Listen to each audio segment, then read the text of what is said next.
So ito na nga guys, visit. May tagos ako. Kaya ang haba ng lalakarin ko guys, kasi sinama ako dito ni sir kasama yung alaga ko. Hindi ko alam na aalis kami, hindi sinabi, biglaan. Ayun, mayroon na may ano pala ako eh. Kaya ito, kalahating oras ko tong lalakarin. Buwisi talaga, sobrang buwisi talaga ako.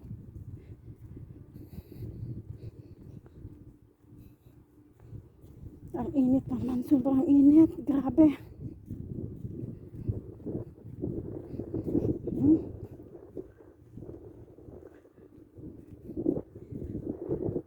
Kalahating oras ko to guys lalakarin. Iniwan ko yung baby doon sa katulong doon sa kapatid ni amo.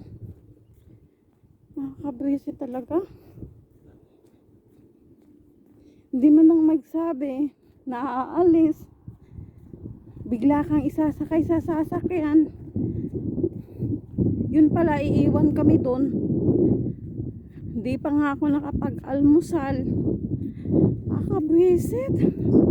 Sarap umiyak.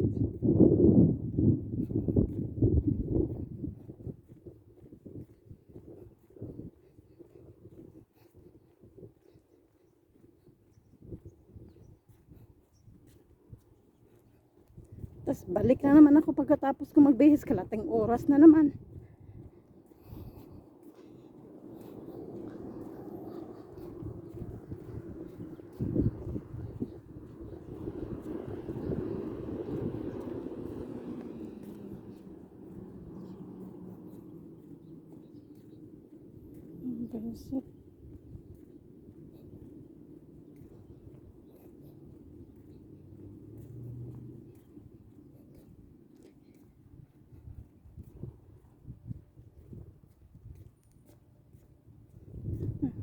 Wala akong tinakip na damit dito sa suot ko kasi maiksi yung blouse ko. Kaya kita talaga yung tagos ko. Buti na lang walang mga tao dito sa labas. Pero pag may dadaan na sasakyan, makikita talaga yung ko sa puwet ko na may tagos.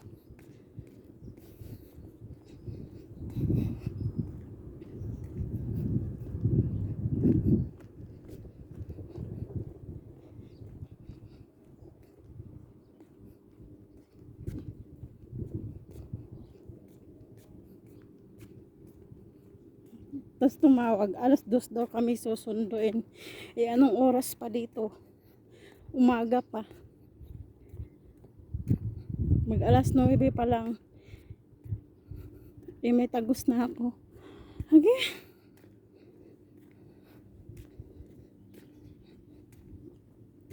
Guys, sobrang init talaga guys. Grabe. Ang layo pa. Sobrang layo ko talaga.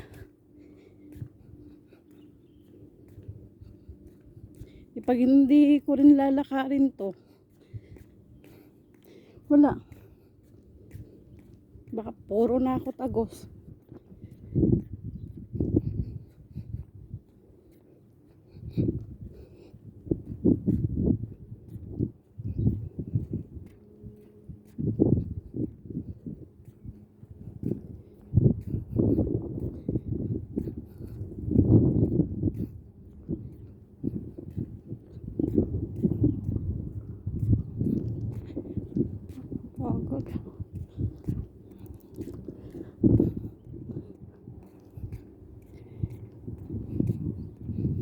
May friend ako doon kinalay. Kaya lang nakakahiya naman manghiram ako ng pante, tsaka di ba?